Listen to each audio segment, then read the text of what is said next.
भारती। सखी सहेली। हमारे सभी श्रोताओं को, सखियों सहेलियों को और हर उम्र के हमारे श्रोताओं को भाई प्यारी बुआ का प्यार भरा नमस्कार, ढेर सारा प्यार, सबको यथा योग्य। और राजुल बिटिया, स्वागत है कार्यक्रम में। नमस्कार बुआ, नमस्कार। और सभी सुनने वालों को, सखी सहेली सुनने वालों को राजुल का नमस्कार। बुआ, जब आप कहती हैं ना कि स्वागत है, तब बड़ा अंदर से लगता है कि अरे बुआ स्वागत कर रही है तो बड़ी कुछ खास बात है। इसीलिए चुपचाप बैठी रही तुम तब तक, जब तक कि हम ना बोल लें, स्वागत ना कर लें। भैया इन लोगों के बहुत जलवे अलग हैं, सब अपने अपने जो है ना नखरे हैं। और बचपन में खूब नखरे इन लोगों ने किए हैं। नानी के घर जब जाती थी तो अलग ढंग के होते थे, दादी के यहाँ आती थी फिर जब नानी के यहाँ से तो अलग ढंग के होते थे। तो भाई नानी के घर के दिन याद आ रहे हैं कुछ बिटिया राजुल? बहुत याद आ रहे हैं। और हमारे जो साथी हैं फेसबुक पर, उनको भी बहुत सारे याद आए होंगे। तो यही तो हम कह रहे हैं कि भाई फटाफट लिख डालिए कि क्या क्या आपने किया और क्या क्या यादें अभी तक हैं याद। वैसे हम तो भाई कुछ बात जरूर करेंगे कि बिटिया लोगों की परवरिश कैसे की जाए, है ना? ये आपसे बेहतर कौन जान सकता है। तभी तो खिलखिला रही हो।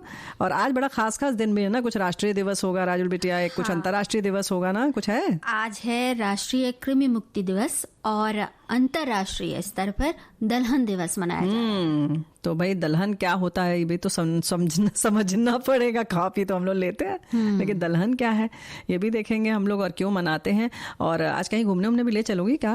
बिल्कुल, आप हैं साथ में तो फिर ये मौका कैसे चूकूंगी मैं। तो आज तो हम चलेंगे जोधपुर। तो बस वर्ल्ड फेमस है जोधपुर अपना, तो बस चलेंगे। राजस्थान की तो छटा निराली है। बुआ, सनसन हवा चल रही है। तो ये कौन सी नई बात है, सनसन हवा चलती है। और ऐसे में जब खेतों में खड़े हो जाओ तो और ही मजा आता है ना। जो पकते हुए अनाज की खुशबू आती है और जो हरियाली दिखती है, क्या तो बात है, क्या कहना। और इस समय तो नई नई कोपलें हैं, फूट रही हैं। दलहन फसलन की हम बात कर रहे थे कि भाई दलहन क्या है, तो पहले बता दें हम लोग ना। तो भाई ऐसी फसलें हैं जिनके उत्पादन से मुख्य रूप से तो पहले दाल मिलती है। ऐसे तिलहन से जाता तेल जिन चीजों से निकलता है उसे तिलहन कहते हैं। ऐसे अनाज होते हैं तो सब अलग अलग हैं। ऐसा ना सोचो कि दाल चावल गेहूं सब एक ही चीज है, सब अलग अलग है ना। और इससे पहली बात तो ये है कि दाल प्राप्त होती है। अगर मुख्य रूप से हम बात करें तो इसमें जो है वनस्पति जगत में खास तौर से इसमें प्रोटीन बहुत होता है। और अगर हम लोग बोलचाल की भाषा में देखें तो भाई जिसमें दो फड़ हो जाए ना, जैसे मटर है, चना है, मसूर, राजमा, उड़द, कुल्थी, मूंग, ये सब इसके उदाहरण हैं। राजुल बिटिया, एक बात और है कि इनसे जो दाल मिलती है, जो कहते हैं ना शरीर को हमारे बनाने के लिए, ये कहते हैं बॉडी बिल्डिंग मटेरियल्स हैं प्रोटीन। तो शरीर जब बढ़ रहा हो या बच्चे जब हो तो इन्हें बहुत खिलाना चाहिए।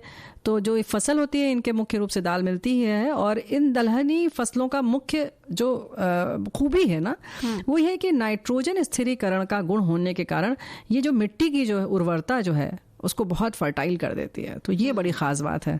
तो मतलब एक पंथ दो काज, यानी कि दाल भी मिलेगी, हमें खाने को भी मिलेगा और वो मिलेगा जो कि प्रोटीन बाहुल्य होगा जिसमें, और साथ ही साथ जो मिट्टी है वो भी उपजाऊ रहेगी। इसीलिए तो अंतर्राष्ट्रीय दलहन दिवस मनाया जा रहा है आज, है ना। हर वर्ष मनाया जाता है 10 फरवरी को। और खास बात तो यही है कि लोगों को दालों का महत्व समझ में आए। और ये पता लगे उन्हें कि दालें हमारे पोषण के लिए, हमारे स्वास्थ्य के लिए और खाने को सुरक्षित रखने के लिए कितनी जरूरी है। इसीलिए ये दिवस पहली बार सन 2016 में मनाया गया। बाद में संयुक्त राष्ट्र महासभा ने 10 फरवरी को विश्व दाल या दलहन दिवस के रूप में मनाने का प्रस्ताव किया, और तब से इस दिन को अंतर्राष्ट्रीय दलहन दिवस के रूप में मनाने लगे सब लोग। और हर बार जैसे थीम होती है, तो इस बार की जो थीम है वो है अंतर्राष्ट्रीय दलहन दिवस की, कि युवाओं को टिकाऊ कृषि खाद्य प्रणाली प्राप्त करने में सशक्त बनाने के लिए दालें। तो ये बहुत महत्वपूर्ण है। युवा जहाँ के जब उन्हें कुछ दिया जाता है तो कहना चाहिए कि एक ज्यादा समृद्धि, भविष्य बहुत समृद्ध नजर आता है ना। यानी एक थाती सौंपी जाती है। और इस विषय पर तरह तरह के कार्यक्रम और सेमिनार होते हैं। मतलब जैसे अगर अंग्रेजी में कहें तो pulses to empower youth in achieving sustainable agri food systems. तो एक ये इस बात को समझने की उनमें जब आ जाएगी, तो जो एक खास सबसे ज्यादा जो जिसके लिए चीख पुकार मचती है कि आजकल के बच्चे दाल चावल नहीं खाना चाहते। हाँ, जंक फूड ज्यादा खाते हैं, या वो जो जमा हुआ फ्रोजन खाना होता है वो बता दो डरो नहीं, आजकल के युवा नाराज नहीं होंगे क्योंकि ये सच्चाई है, देखो, है ना। हाँ, तो भाई कभी कभी अच्छा लगे तो ठीक है, लेकिन अब दालों का जो इस्तेमाल एकदम खत्म होता जा रहा है कि कभी जो खास तौर से हमारे खाने में शामिल रहती थी, रोज खाना रहता था, तो वो अब साल 6 महीने में कभी कभार खा ली जाती है दाल, तो उस बेचारी दाल के गुण तो जान लीजिए और फिर उसे नकारिए। बिल्कुल सही बात है, फिर आप नकार ही नहीं पाएंगे। और ये सक्षमता जो है वो बच्चों में तभी आएगी जब हम, ये दिवस इसीलिए मनाया जाता है। वैसे भी देखो राजुल बेटा, याद है बचपन में कहते थे ना, जब और लोग घर में थे, दादी नानी जो भी रहती थी, पहले कटोरी दाल पी जाओ, जब तक खाना आए, रोटी आए या भात आए, फटाफट पी जाओ, शरीर बढ़ेगा, लंबी होगे। तो ये सारी चीजें जो हैं वो उनको समझाना बहुत जरूरी है। और पौष्टिकता भी चाहिए। पूरा जो हमारी जो कोशिकाएं बनती हैं उनको बनाने में प्रोटीन का बहुत महत्व है, और दालें जो हैं इसमें प्रोटीन प्रचुर मात्रा में है भाई। बिल्कुल, है ना। तो ये बात ज्यादा से ज्यादा लोगों तक पहुंचे, इसीलिए ये अंतर्राष्ट्रीय दलहन दिवस मनाया जाता है। और बुआ, जब दालों की बात हो रही है, खाने की बात हो रही है, तो खाने के जरिए जो है वो बहुत सारी चीजें, क्योंकि खाना जब हाथ से खाते हैं, खासतौर से भारतवर्ष में हम लोग हाथ से ही ज्यादातर बच्चे बड़े सभी खाते हैं, और उसमें काफी संक्रमण पहुंचता है। तो आज राष्ट्रीय स्तर पर उस संक्रमण को रोकने की कोशिश की जा रही है। राष्ट्रीय कृमि मुक्ति दिवस मनाया जा रहा है। जो कृमि है उनके जो संक्रमण होते हैं वो बिल्कुल अलग तरीके के होते हैं, हमारे खाद्य पदार्थ से भी पहुंचते हैं। कहीं पैरों पे जब हम नंगे पांव जब चलते हैं तो पैरों के माध्यम से भी कुछ कीड़े जो हैं वो चले जाते हैं शरीर में। टेपवर्म है, अर्थवर्म है, ऐसे बहुत सारे हैं। तो इन सब के लिए बच्चों को सुरक्षित रखना, इनसे बचाना बहुत ज़रूरी है। तो आज ये दिवस जो मनाया जा रहा है उसके लिए भी यही है कि हमारे बच्चे सुरक्षित रहें। पहले तो दलहन इसलिए मनाया कि भाई खूब तेज़ी से बढ़ें, लेकिन उसके लिए उनका स्वस्थ रहना भी ज़रूरी है ना।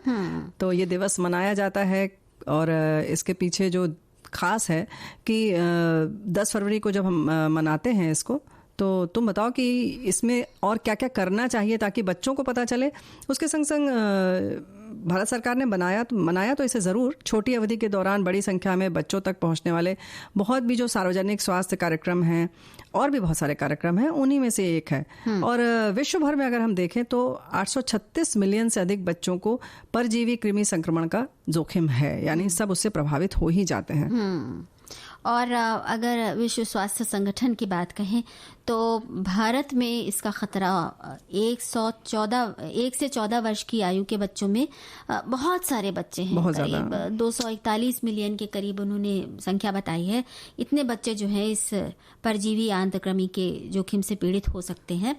और इसे मृदा संचारित संक्रमण भी कहा जाता है, कृमि संक्रमण भी कहा जाता है। मृदा मतलब मिट्टी तो यानी कि सॉइल से जो ट्रांसमिटेड हो जाते हैं, वो बीमारी है जो कि हमारी आंतों को नुकसान पहुंचाती है।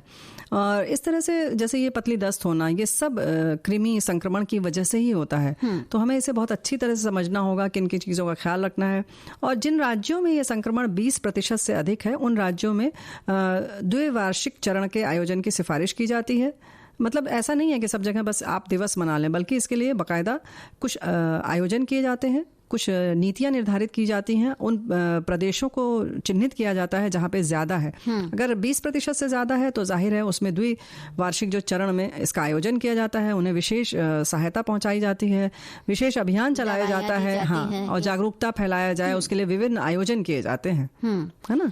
तो इससे जो है एनीमिया, कुपोषण, मानसिक और शारीरिक विकास में कमी, ये सब आप बता ही चुकी हैं कि होता है। और इससे बच्चे जो है वो जब इस तरह की बीमारियां होंगी तो भाई स्कूल नहीं जा पाएंगे, पढ़ाई का भी नुकसान होगा। वो तो बहुत बड़ी नुकसान है। और फिर वही वाली बात है, ये भी दो तरफा मार पड़ गई कि पहले तो आपका शरीर परेशान हुआ, उसके बाद से आपकी शिक्षा भी आपके हाथ से गई। तो आप सोचिए कितना नुकसान है। तो भाई कैसे कैसे रोका जाए ये पहले बताओ तुम अब, है ना। इसके लिए साफ शौचालय का उपयोग करना चाहिए और बाहर शौच ना करें। हाँ, बिल्कुल सही बात है। और इसके साथ ही साथ हाथ धोए, विशेषकर खाने से पहले और शौचालय के बाद हाथ जो है वो बहुत अच्छी तरह से धोने हैं। और चप्पल और जूते पहन कर रहना है। हाँ, नंगे पांव चलने से भी बहुत सारे ऐसे संक्रमण हैं, खास तौर से कीड़े के, जो हो जाते हैं। तो इस बारे में जरूर ख्याल रखें, खेतों आदि में न चलें। और फिर वही वाली बात है कि चप्पल जूते तो पहने ही, खुले में शौच बिल्कुल ना जाएं। इसके संग संग स्वच्छ और सुरक्षित पानी बहुत ज़रूरी है। फल और सब्जियां भी जो है आप धोते तो ज़रूर हैं, हम फल खास तौर से, क्योंकि उनको धोते हैं तो पानी भी कहीं ना कहीं कुछ अंश हमारे शरीर में चला जाता है। तो उन्हें शुद्ध पानी से धोएं, इस बात का ज़रूर ख्याल रखें। और अच्छी तरह से पका हुआ खाना, कच्चा खाना ना खाएं। अच्छी तरह से पका हुआ खाना खाएं। अगर कच्चा खा रहे हैं, जैसे कुछ ये फल आदि, सब्जियां, तो उनको अच्छी तरह से धोने के बाद, बिल्कुल जब आप इस बात से बिल्कुल मुतमईन हो जाए हाँ, कि अब नहीं ऐसा कुछ है, तभी वो खाएं, अन्यथा पकाकर ही खाना खाएं। बिल्कुल सही। और इसका उद्देश्य खास तौर से ये है कि बच्चों का पूरी तरह से विकास हो, उनमें उनको पूरा पोषण मिले और उनकी शिक्षा में कोई कमी ना आने पाए। बिल्कुल। और इसके साथ साथ जीवन की गुणवत्ता में भी बढ़ोतरी हो। सही कह रही हो। और ये तो देखो बात फिर वही है कि समग्र स्वास्थ्य पर ध्यान दिया जाए। ऐसा नहीं कि केवल एक कुछ स्वास्थ्य देख लिया कि अच्छा पोषण मिल जाए, क्योंकि केवल अच्छा पोषण दिया तो भैया क्या फायदा, अगर बीमार हो गए तो सब निकल गया, समझ लो, तो सब बेकार हो जाता है। तो इन सारी चीज़ों का ध्यान रखना चाहिए। आंगनवाड़ी जो होते हैं, विद्यालय होते हैं और आंगनवाड़ी केंद्र हैं, उनके माध्यम से 1 से 19 वर्ष की उम्र के बीच के विद्यालय जाने से पहले और विद्यालयी आयु के बच्चों को ये जो है दवा जो है, खासतौर से कृमिनाशक दवा देना, ये सब भी बहुत तरीके के जो अभियान हैं वो चलाए जाते हैं, दिए जाते हैं। स्कूलों में दिया जाता है, आंगनवाड़ी केंद्रों में दिया जाता है। भाई देखो, फिर वही वाली बात है बिटिया कि सरकार बहुत कुछ कर रही है, शासन प्रशासन बहुत कुछ कर रहा है, लेकिन हमें भी तो ध्यान रखना होगा ना। तो अपनी तरफ से हम ये ध्यान रखें कि जो हमें सावधानियां बरतनी है उन्हें बरतें, और ये कृमिनाशक दवाएं जब हम तक पहुंचे तो उनका हम पूरी तरह से सेवन करें, जैसे बताया गया है उसी तरह से सेवन करें और स्वस्थ रहें। और बाकी सावधानी जो हम लोगों ने बताई है वो तो करें ही करें। और आपको कुछ लगता है कि नहीं ये भी ध्यान रखना है तो उसका भी ध्यान रखें। खेल की बात आ गई बुआ। तो भाई ऐसा है ना, केवल खेल की बात नहीं आई है, बच्चों के बारे में हमारे सभी साथी बहुत चिंताग्रस्त हैं और ध्यान देते हैं। इन्होंने लिखा है कि पहले हमारे यहाँ देश में जनसंख्या के अनुपात में दलहन का उत्पादन कम होता, लेकिन कुछ वर्षों से इस पर ज़्यादा ध्यान दिया गया और स्थिति में सुधार हुआ है। उसके बाद भी आज हमें विदेशों से दाल का आयात करना पड़ता है, क्योंकि पौष्टिक तत्व में दाल का महत्व है और दाल से हमें प्रोटीन की प्राप्ति होती है। और ऐसे में भोजन में दाल का कितना महत्व है उस बात को समझा जा सकता है। पहले तो ये भी कहा जाता है कि गरीबों का भोजन है दाल और रोटी, परंतु अब दाल इतनी महंगी हो गई है कि गरीबों की थाली से बाहर हो गई है। लेकिन फिर भी दालों के महत्व को समझते हुए इसका प्रयोग करना ही चाहिए। और क्योंकि इसका कोई भी वो नहीं है, जब तक अगर आप खास तौर से शाकाहारी हैं तो दाल का महत्व तो बहुत ज्यादा है ना। सही बात है। तो फिर तो बुआ अब सच्ची कह रहे हैं, मुंह लटका के बैठी हैं, बिल्कुल दाल खाएंगे, रोज खाएंगे, मालूम है। चलो चलो चलो चलो चलो चलो चलो तो चलते हैं। ब्लू सिटी है ना। हाँ, जोधपुर। भाई बहुत सारे नाम हैं इस शहर के। सूर्य नगरी भी इसे कहा जाता है, क्योंकि वर्ष भर यहाँ चमकते सूरज का मौसम होता है। और आपने बताई दिया नीली नगरी के बारे में। हाँ, हमारे साथी ने भी लिखा है, राजे रजवाड़ों रानियों की शौर्य संघर्ष पराक्रम की आन बान शान की नगरी जोधपुर। चलते हैं। तो नीले मकानों के खूबसूरत रंग समेटे जोधपुर नीली नगरी भी कहलाता है। यहाँ के खास आकर्षण है जो मेहराबगढ़ दुर्ग, वहाँ आसपास हजारों नीले मकान हैं और उनकी जो नीली नीली छतें हैं उनकी वजह से इसे नीली नगरी भी कहा जाता है। अब मेहराबगढ़ किले का जिक्र हुआ है तो बुआ वहीं चला जाए। चलो चलो बताओ। इससे पहले इस नगर के बारे में थोड़ा सा जान लेते हैं। जैसा कि हमारे साथी ने बताया भी कि राजो रजवाड़ों की बात कही, तो राजस्थान के दूसरे सबसे बड़े नगर के रूप में मशहूर जोधपुर की स्थापना 1459 ईस्वी में राव जोधा ने की थी। क्या बात। और 16वीं शताब्दी में ये नगर मुख्य व्यापार केंद्र भी रहा। जोधपुर शहर में पुराने घरों में आज भी छितर के पत्थर लगे हुए हैं। 10 किलोमीटर लंबी ऊंची दीवार से घिरे इस शहर में 8 द्वार और अनगिनत बुर्ज दिखने को मिलते हैं। बहुत सुंदर लगता है। तो अब चले मेहराबगढ़ किला। हाँ बताओ। जो कि 125 मीटर ऊंची पहाड़ी पर बनाया गया है। बहुत भव्य है, 5 किलोमीटर लंबा है और इस किले की ओर जाती हुई जो सड़कें हैं वो इतनी घुमावदार हैं कि दूर से दिखाई नहीं देती, एकदम अदृश्य सड़कें। हाँ, पता है इसके संग संग किले में 4 दरवाजे हैं। तो 4 दरवाजों की बात कर रहे हैं तो जयपोल का तो नाम आता ही है, जिसका निर्माण 1806 ईस्वी में राजा मानसिंह ने किया था। और वो विजय द्वार भी है जो कि राजा अजीत सिंह ने अपनी ऐतिहासिक विजय के उपलक्ष्य में बनवाया था। और बुआ, किले के अंदर जो मोती महल वगैरह है, बहुत सुंदर है ना। मोती महल, सुख महल, शीश महल, फूल महल, हाँ, भव्य महल देखने को मिलते हैं। हाँ। लेकिन अंदर चलने से पहले इन द्वारों के बारे में जैसे तुमने खैर बता ही दिया, इसके बाद ये जो है ना कि महलों की खूबसूरत स्थापत्य शैली जो है वो देखते बनती है। नकाशीदार किवाड़, जालीदार खिड़कियां बहुत सुंदर लगती हैं। उनमें जो कारीगरों के लिए और उन्हें बनाने वाले शासकों के लिए अपने मन से ही ऐसे लगता है कि वाह वाह निकल आता है ना। हाँ, और बुआ, जो शीश महल है, उसमें जोधपुर के ग्लास पैलेस के रूप में भी इसे जाना जाता है।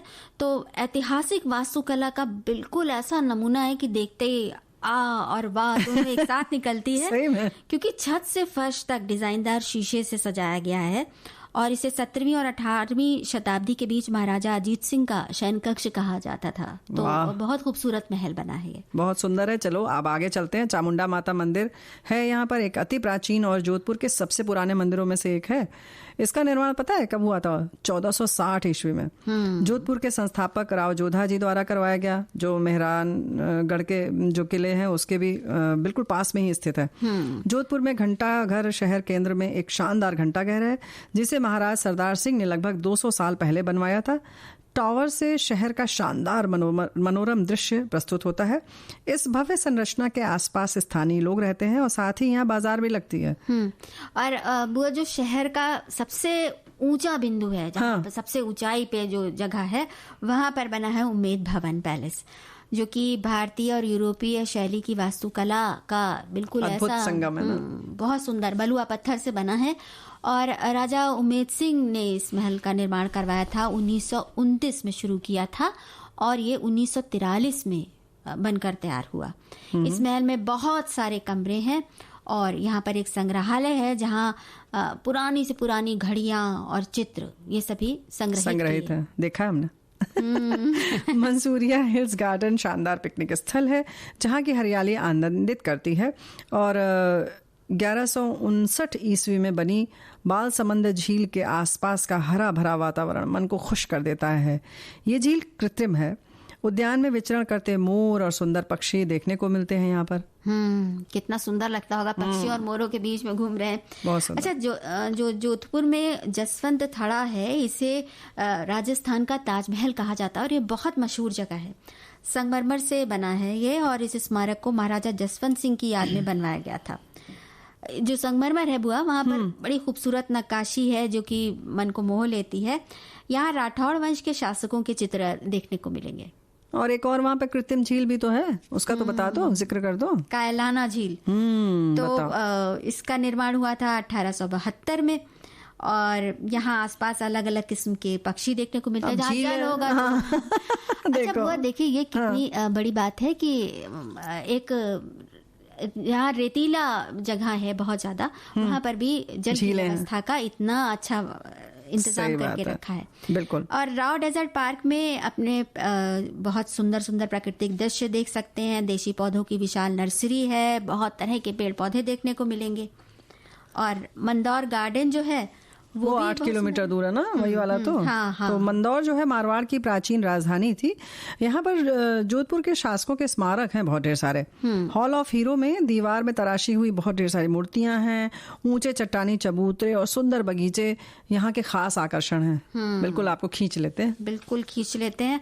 और जोधपुर में अब खरीदारी की बात तो आपने बताई कि घंटाघर के आसपास जो बाजार लगती है वहाँ से आप कर सकते हैं। लेकिन कुछ खिला पिला दो।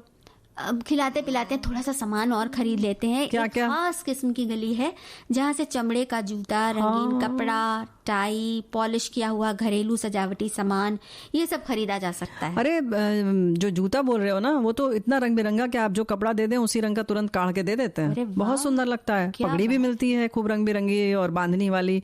क्या बात है, देखते बनती है। आजकल रेडीमेड पगड़ी भी मिलती है, आप तुरंत धारण कर लीजिए। क्या बात है। और वो जो वहाँ की जो जैकेट होती है या कोटियां होती हैं, उनका तो कहना ही क्या। अच्छा, आपने खाने की बात कही थी ना बुआ, तो मिर्ची बड़े तो कितने मशहूर हैं। हाँ, और प्याज की कचौड़ी चटकारे लेकर खाए थे। और क्या, प्याज की कचौड़ी है, ऐसे ही मावे की कचौड़ी होती है, पूछो ही मत। दाल बाटी चूरमा तो खास है। और वहीं पंचकुटी और मखनिया लस्सी भी बहुत प्रसिद्ध है यहाँ की।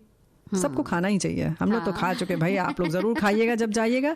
और यहाँ के जो कहते हैं ना स्ट्रीट फूड जिसे कहते हैं, जो कि स्थानीय जगह पे मिलते हैं, जो वहाँ के ख़ास होते हैं, जो आपको किसी बड़े होटल में वैसे तो नहीं मिलेंगे, वो स्वाद नहीं मिलेगा। मिल तो जाएगा नाम से आपको, लेकिन वो मज़ा नहीं मिलेगा।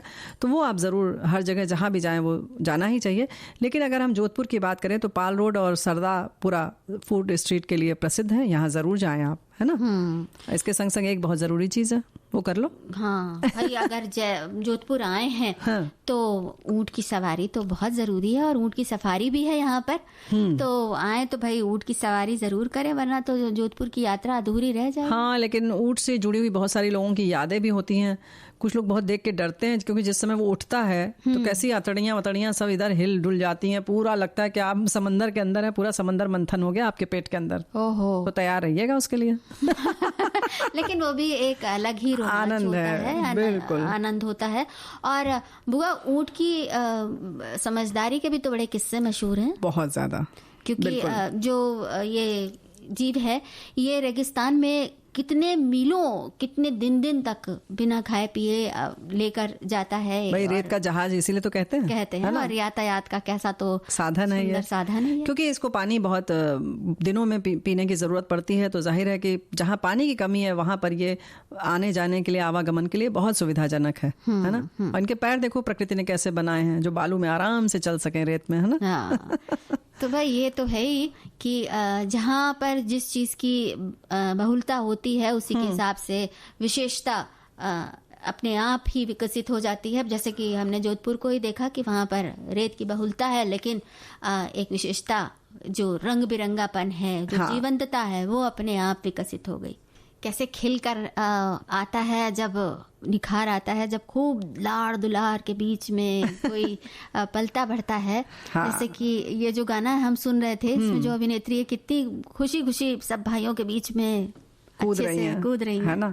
तो भाई ये तब तक रहता है जब तक कि मायके में हो। लेकिन क्यों ऐसा होता है, जब मायके के बाद बिटिया जब ससुराल जाती है तो उसे पहले से ये कह दिया जाता है जाओगी ससुराल तब पता चलेगा। तो भाई ऐसा ना कहें, है कि नहीं। बेटियों को शुरू से दबाव में ना रखें। ये दबाव सबसे बड़ा रहता है कि क्या करोगी जाके ससुराल में, क्या करोगी, जिंदगी भर यही करोगी, फिर हम लोग का नाक कटवाओगी। तो इस तरह से वो इज्जत बचाते हुए, ऐसे करते हुए, मतलब हमेशा इस डर में रहती है कि कहीं हमारे माता पिता के सम्मान में कोई ठेस ना पहुंच जाए। तो कहीं आप ऐसा तो नहीं कर रहे हैं। तो परवरिश करते समय इन छोटी छोटी चीज़ों का ख्याल रखें तो बढ़िया रहेगा ना, है कि नहीं। बल्कि जाने अनजाने में, मतलब सब तुम अगर अभी आजकल तो यही हो गया है कि यही माता पिता कहते हैं कि हम बेटी और बेटे में कोई फर्क नहीं समझते। और हम बेटी को जैसे पाल रहे हैं वैसे ही बेटे को भी पाल रहे हैं। लेकिन कहीं ना कहीं हमें पता भी नहीं होता और वो अंतर आ जाता है। बिल्कुल, और उसमें अब जरा सा ध्यान देने की जरूरत है। हाँ, देखो ना, जैसे कि अब बात हो तो सब लोग यही कहते हैं, जब जरा सा भी विषय में ही जब चयन करने की बात हो तो बस जैसे ही लड़की ने कहा साइंस लेने की बात तो सबकी भौं चढ़ जाती है, है ना। कहते हैं अरे तुम तो ऐसे बस कुछ ले लो विषय, समाजशास्त्र वगैरह कुछ पढ़ लो, चलो बहुत पढ़ना है तो मनोविज्ञान पढ़ लो, इसमें विज्ञान लगा तो है ना। ऐसे ही सोचा जाता है ना। और फिर समझा जाता है कि अरे नहीं बहुत कठिन है बेटा, विज्ञान तुमसे नहीं संभलेगा। अच्छा, कहीं बेटा नहीं चाह रहा है तब भी उसको अरे विज्ञान तो लेके पढ़ना ही पड़ेगा, मतलब साइंस साइड पढ़ो, नहीं तो हम लोगों का बड़ा सम्मान कम हो जाएगा। बिल्कुल। तो कुछ ऐसी बात होती है। बातचीत भी होती है ना, जैसे अगर कभी घर में बैठ के बातचीत हो रही है तो बेटे अगर बोल रहे हैं किसी उस पर, किसी विषय पर, अंतरिक्ष के विषय पर, तारामंडल के बारे में, या किसी आविष्कार के बारे में, या कोई और ऐसी जानकारी, विज्ञान से जुड़ी बात हो जैसे, वो बता रहे हैं, तो या खेल जगत के बारे में कुछ बहुत जानकारी है उन्हें, तो इन सब बातों को सुनकर माता पिता का सीना चौड़ा हो जाता है एकदम। और बेटियों से यही उम्मीद की जाती है कि वो बात करें कि भाई ऐसा हो रहा है या ऐसा नहीं हो रहा है। सोशल जो सामाजिक मुद्दे हैं उनके बारे में बात करें, घर की देखभाल के बारे में बात करें, कुछ जिम्मेदारी की बात करें कि हमारा जो बैठक है वो कैसे सजाया जाएगा, या कोई मेहमान आ रहे हैं तो खाना वाना क्या बनेगा। अगर बिटिया ने बात कर ली तो देखो कैसे खुश हो जाते हैं हम लोग, है ना। या कहीं ये सोचते हैं कि अच्छा मम्मी कल सुबह नाश्ता हम बना देंगे, तो बस बातें खिल गई। भाई भावनाओं की अगर बात करें तो ये होता ही है ना कि लड़कियों को कहा जाता है बड़ी शांत है और लड़का बड़ा गुस्सैल है। और नहीं तो ये कहा जाता है कि बहुत टफ है लड़का, तो बहुत टफ है, मजबूत है एकदम। खुशी से बताते हैं इस बात को। अगर कहीं लड़की में थोड़ा भी गुस्सा है या थोड़ी सी उसके में ताप है तो कहेंगे अरे भाई तो पता नहीं क्या करेगी भविष्य में जाकर, और बेटा तो जैसा है घी का लड़ुआ है, ठीक है ना। तो भाई ऐसा ना करें। बेटियों के लिए भी अगर उनको थोड़ा सा है तो चाहे वो स्वभाव खराब अच्छे की जो भी बात है राजुल, वो चाहे लड़का हो या लड़की, वो अगर गलत है तो दोनों के लिए गलत है। धैर्य अगर रखना है तो दोनों को रखना चाहिए। मन शांत स्वभाव होना चाहिए, तो वो दोनों के लिए आवश्यक है ना? एक बात और भी है कि जैसे हमने आपको पहले से पहना दिया एक बाना पहना दिया कि भाई आप बड़ी शांत हैं, आप बड़ी नर्म दिल हैं, अब ये पहना दिया तो आप तो मतलब उस भूमिका को निभाते निभाते ही जिंदगी काट देंगी, मर जाएंगे। और इस तरह से आपको अपने को दबाना जो कि मनोवैज्ञानिक रूप से आपके शरीर के लिए, आपके दिमाग के लिए बड़ा खतरनाक हो बहुत खतरनाक होता है। वो आप शुरू से सीख लेती हैं क्या हम नर्म दिल हैं, हम जो है बहुत शांत हैं, तो हमें वही दिखना है। ये बहुत तेज से हंसती नहीं है भाई, हंसो तो दांत ना दिखे, कहीं बहुत ज्यादा खिलखिला के ना हंसो, चलो तो थोड़ा संभल के चलो, थोड़ा ऐसे वैसे ना चलो, फैल के ना चलो, सिमट के रहो, दब के रहो, कोई आ जाए तो एकदम से सामने मत आ जाओ, किसी के भी सामने ऐसे मत चली जाओ। ऐसे बहुत सारे बंधन हैं, पाबंदियां हैं जिनके लिए कि बच्चों को पता भी नहीं चलता कि हमें ऐसा क्यों नहीं करना है, और वो उसको निभाती जाती हैं और दबती जाती हैं। तो जो तुमने कहा ना कि व्यक्तित्व का असर, तो राजुल बिटिया यही तो हम कह रहे हैं ना कि ऐसा होता है कि बच्चों को पता ही नहीं चलता है, और उसका सीधा प्रभाव पढ़ाई पर भी पड़ता है। पढ़ाई पे पड़ता है ना, पढ़ाई पे पड़ता है, और पढ़ाई में भी ये रहता है कि भाई ये पढ़ो ये ना पढ़ो। अपनी मतलब हम कर क्या सकते हैं, जैसे खेल कूद में भी हम ये करते हैं कि खेल कूद में भी अगर खेल रहे हैं तो जो बेटे होते हैं उनके साथ तो बकायदा पिता खेलते हैं, और खेलने वाले उन्हें कोई भी खेल खेलने के लिए दे भी दिया जाता है, जाओ बाहर जाके खेल लो। लड़कियों को बैठ के खेलने वाले शांति वाले खेल। तुम कहाँ क्रिकेट खेलोगी बाहर जा रही हो, चलो घर के अंदर, है ना। बिल्कुल। तो अब ये किया जा सकता है कि जैसे वॉलीबॉल वगैरह ये सब चीजें बना दिया गया, ये लड़कियां ही खेल सकती हैं, बाकी नहीं ज्यादा खेलो, बहुत ज्यादा है तो भी। और वैसे हमारे बहुत सारे साथियों ने भी लिखा है कि बेटों से ज़्यादा बेटियां अपने माता पिता परिवार का ख्याल रखती हैं, इसलिए लोगों को सोच बदलनी होगी। उन्होंने बेटियों की जातक कथाएं और उन्होंने बेटियों को जातक कथाएं और वैदिक ऋचाएं बताया है। बहुत सुंदर लिखा है, बहुत सुंदर। बस यही जब हम बात करते हैं तो थोड़ा सा कुछ बिंदुओं पर ध्यान देने की जरूरत है कि जैसे उनको अपनी दिलचस्पी के हिसाब से आगे बढ़ने दें, जाने कि उनकी रुचि किस चीज में है, क्या खेलना चाहती हैं, क्या पढ़ना चाहती हैं, और उनको हमेशा ये विश्वास आपकी तरफ से जाना चाहिए कि वो सब कुछ कर सकती हैं और बहुत अच्छा कर सकती हैं। अब मन से करेंगी तो बहुत अच्छा करेंगी, ये उनके मन में विश्वास जागना चाहिए। नई नई चुनौतियां आप खुद दे सकते हैं, और उन चुनौतियों को पूरा करके उनको जो शाबाशी देंगे उससे उनका आत्मविश्वास और बढ़ेगा। और इसी के लिए तो हमारे साथी ने लिखा है, कभी बेटे बेटी में अंतर न करें, परिपाठी वो नियम कानून हमने बेटियों के लिए तैयार किए वही सब बेटों पर भी लागू होना चाहिए। जो परवरिश अपने बेटे को देते हैं वही सारी अपनी बेटियों को भी देना चाहिए। जो सारी मर्यादाएं हैं, जो सारी दुनियादारी का पाठ हम बेटियों को पढ़ाते हैं, सारे पाठ में बेटों को भी पढ़ाना चाहिए। जब दोनों बच्चों में एक संस्कार मिलेंगे तो समाज का तालमेल सही चलेगा। बिल्कुल। अच्छा बुआ, ये भी कहा जाता है कि अच्छा तो क्या मतलब लड़की को सर पे चढ़ा लिया जाए, तो जरूरी नहीं है कि आप मतलब उसकी बात, उसकी भावनाओं की कद्र करने की बात कही जा रही है, तो जरूरी नहीं कि आप उसकी हर बात से सहमत हो, लेकिन बेटी को इतना भरोसा होना चाहिए कि आपसे जब कुछ कहेगी तो उसे डांट नहीं पड़ेगी और सुन लिया जाएगा, सुना जाएगा। और उसके साथ ही साथ उसको ये भी लगे कि मतलब उसकी जो जरूरी बात होगी, अच्छी बात होगी, उस पर तारीफ मिलेगी, जो अच्छी बात नहीं होगी उस पर उसे रोका जाएगा। मतलब जो भी हो वो निष्पक्ष होगा उसके संग, ऐसा कहीं उसको ये ना महसूस हो कि कहीं ना कहीं सिर्फ वो लड़की है इसलिए उसकी बात को दबा दिया गया। तो ये भावना अगर कहीं घर कर जाती है तो उसका पूरे समाज पर सच में बहुत बुरा असर पड़ता है। बिल्कुल। और इसके साथ ही साथ बेटियों को अपने पर विश्वास करना सिखाएं, अपनी इज्जत करना सिखाएं। ये बहुत जरूरी है भैया, बहुत जरूरी है। और जो भी उनका जैसी भी वो दिखती हैं, जैसा भी उनका स्वभाव है, उस पर उनको स्वीकारना सिखाएं। कि ये नहीं कि भेड़ चाल में वो कहीं पर भी बढ़ी चली जा रही हैं। जब इतना विश्वास खुद पर होगा और जब अपनी बुनियाद इतनी मजबूत होगी तो बेटियां जो हैं जहाँ खड़ी हैं वहां पर पांव जमा कर ही खड़ी रहेंगी, और जब आगे बढ़ेंगी तो पांव के निशान छोड़कर आगे बढ़ेंगी, जिन पर लोग आगे तक कदम रखकर आगे चलेंगे। ये बात तुमने बहुत सही कहा कि वो जैसी भी हैं, जो रूप रंग है, क्योंकि खास तौर से लड़कियों को तो बिल्कुल खूबसूरती का पैमाना बना दिया जाता है कि लड़की है तो उसको सुंदर ही होना चाहिए, खास तौर से हमारे समाज में ये बात है। तो इसको त्यागना सबसे ज्यादा हमें जरूरी है। परिवार से ये बात शुरू होगी साथियों, आप इस बात को बहुत अच्छी तरह से समझ लें। और पढ़ाना वढ़ाना सब अपनी जगह है, लेकिन जो ये आत्मविश्वास वाली बात कर रही हो, निशान छोड़ने वाली बात कर रही हो, तभी होगी जबकि उनको ये अपने रंग रूप इन सब से अलग हटकर सोचाया जाए, उनको विचार दिया जाए, उनके में वो संस्कार दिए जाए कि उससे हटकर वो सोचें, है ना। और साथ ही साथ उनको आजादी दे। हाँ। और आजादी का मतलब भी समझाएं। आजादी ऐसे ही दे देने का मतलब नहीं है।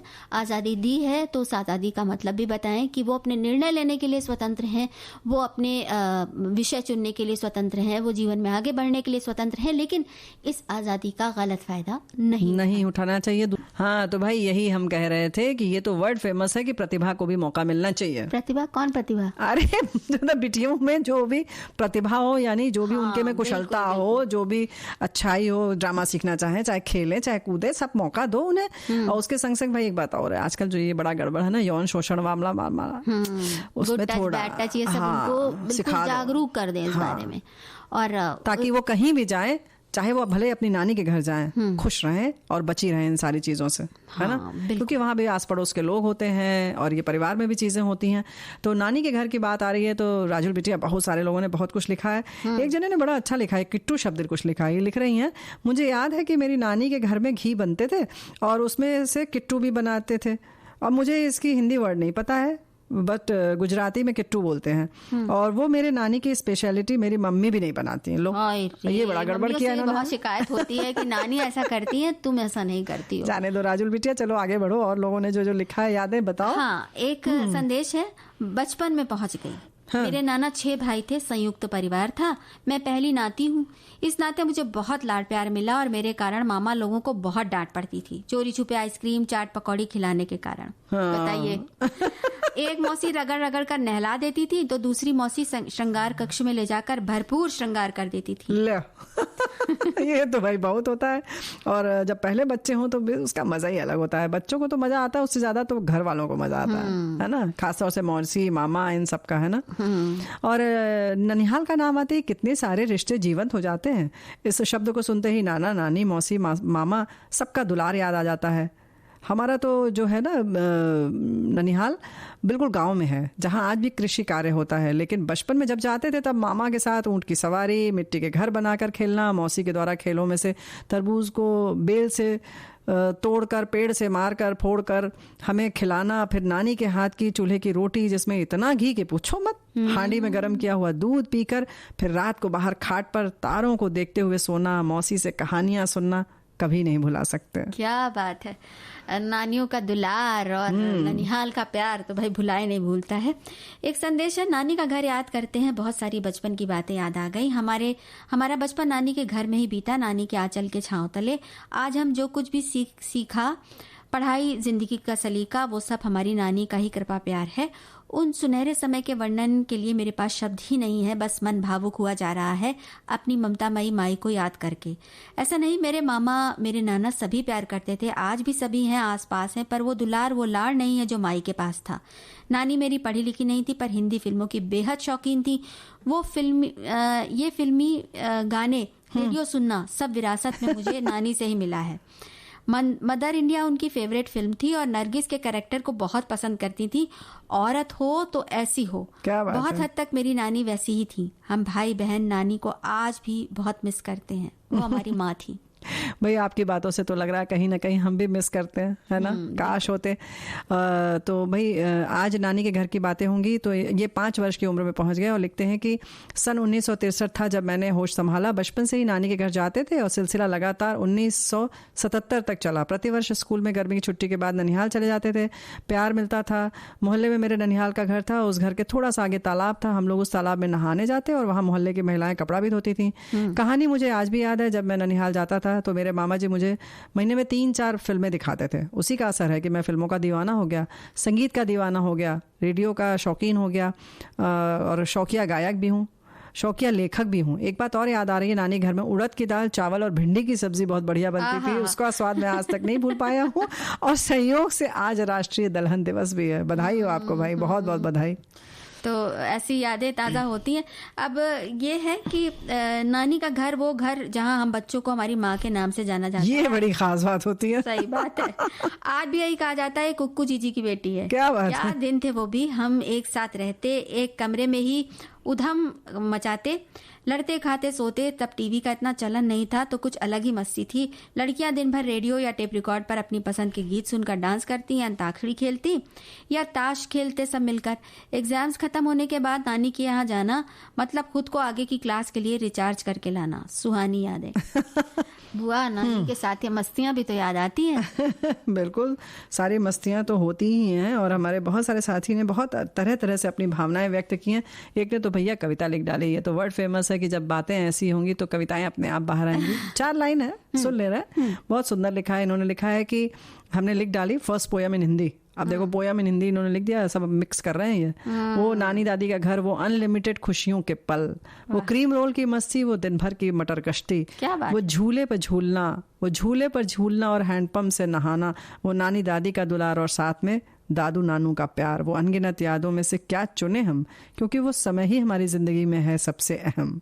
क्या बात है, क्या बात है, सबसे अहम दिन। सच में वो सुनहरी, वो खूबसूरत यादें। नानी का घर, नाना जी, 2 भाई, दोनों भाइयों की मिलाकर 12 बेटियां। जब वो 12 बेटियां गर्मियों में इकट्ठी होती, उनके बच्चे 2 और 3 के हिसाब से, बच्चों के हिसाब से हम 25 से 30 भाई बहन हो जाते। वाह। और जब सारी चिल्लर पार्टी धपा चौकड़ी करती, घर में एक शादी विवाह जैसा माहौल हो जाता। क्या दिन थे नानी के घर के। राजुल बिटिया, ये बात तो सही है कि पहले का जो संयुक्त परिवार होता था या जैसे ऐसे परिवार के लोग मिलते रहे तो कम से कम 50-60 जने तो ऐसे ही हो जाते थे। आपको अड़ोस पड़ोस से किसी को बुलाने की जरूरत नहीं है। किसी का जन्मदिन हो, कोई भी खेल खेलना हो, जैसे कैरम बोर्ड खेलना है, आज की तारीख में बच्चों को 2 और सहेली चाहिए, कोई इधर उधर के बच्चे चाहिए पड़ोसी, है ना, तभी खेल पाएंगे, या किसी मित्र को बुलाएं। बिल्कुल। एक अकेले हैं और मिला के माता पिता, फिर भी कुल मिला के 3 होते हैं जमा जोड़, है ना। बिल्कुल। तो फिर हम दूसरे के सहारे होते हैं। तो कहीं ना कहीं अगर परिवार जब इस तरह से जुड़ के रहता है तो उसका आनंद ही अलग होता है। और उसमें ना जो अभी हम बात कर रहे थे ना कि बेटियों की परवरिश के बारे में, हाँ। तो उसमें बहुत से गुण अपने आप विकसित होते जाते हैं, क्योंकि वो जो सब भाई बहनों के बीच में, इतने सारे भाई बहनों के बीच में मिलकर जो पलना बढ़ना रहना होता है, तो बहुत सी बातें अपने आप सीख जाते हैं। जैसे मिल बांट के खाना, एक सहिष्णुता, ये ऐसा नहीं कि हम जैसे रहते हैं अपने घर में वैसे ही रहेंगे, हाँ, है ना, एडजस्ट करना जिसको कहते हैं, वो सब आ जाता है अपने आप। सहिष्णुता आ जाती है। इसके साथ साथ ये भी आ जाता है कि अगर हमारी कोई बात नहीं मानी जा रही, पूरी नहीं हुई, हाँ, तो उस पर हम कैसे अपना रिएक्शन दें या हम कैसे संयम रखें। हाँ, संयम रखें। और अगर हम संयम नहीं रख पा रहे हैं तो अपनी भावनाएं कैसे व्यक्त करें। हाँ। भावनाओं की अभिव्यक्ति बहुत अच्छी तरह से आ जाती है। सही कहा। और दूसरी बात ये कि जो जहाँ पे लाड़ दुलार प्यार होता है, वहां पर एक अपने आप अंदर से मजबूती आ जाती है, हृदय में मजबूती आ जाती है, और वो जो विश्वास होता है वो हर जगह दिखता है। सही कहा तुमने। और इसके संग संग ये भी बहुत जरूरी हो जाता है कि कुछ कम चीजें हैं, कभी कभी खाना कम पड़ जाए या कुछ ऐसा हो जाए तो उसमें कैसे रहना है ना। कभी चादरें कम है तो कभी गद्दा कम है, तो कभी तकिया नहीं मिल रही है, तो कभी गर्मी है। तो ऐसा नहीं कि सब चीज तुम्हारी पसंद के, तुम्हारे अनुरूप होंगे। तो जब कहीं इस तरह से हम लोग रहते हैं मिल बैठ के, तो इस तरीके का मजा कुछ अलग ही रहता है। और वहीं पर एक एक रिश्तों को निभाना, उनको संभालना और उनका एक समझना कि किनका क्या स्तर है, वो सब बड़ा आ जाता है। जैसे हमारे एक साथी ने लड़कियों के मामले में बहुत अच्छे अच्छे वक्तव्य लिखकर अपने भेजे हैं। एक ने लिखा है, वैसे तो लड़की को हीरा कहा है, लेकिन हालांकि लड़के को उन्होंने लोहे की छड़ कह दिया है। भाई इससे हम इत्तेफाक नहीं रखते, लेकिन हाँ, संभाल कर रखना दोनों को बहुत ज़रूरी है। लेकिन इन्होंने ये लिखा है कि परवरिश में लड़कों की परवरिश कुछ इस तरह से करें कि वो लड़कियों की इज्जत करें। तो ये बात बहुत अच्छी आपने लिखी है कि लड़कियों का हम जितना ख्याल रखते हैं परवरिश में, उतना लड़कों का रखें कि वो बराबर से लड़कियों का सम्मान करें, मान रखें। तो अपने आप ये सुरक्षा वाली जो भावना है वो सही रहेगी। बिल्कुल, है ना। तो बस छोटी छोटी बातें हैं जिनको थोड़ा सा देखना है, थोड़ा है बड़ी महत्वपूर्ण, लेकिन बहुत महत्वपूर्ण है। और बुआ समय भी बड़ा महत्वपूर्ण है, कह रहा है कि बचा लो। तो आप सभी को राजुल और प्यारी बुआ का नमस्कार।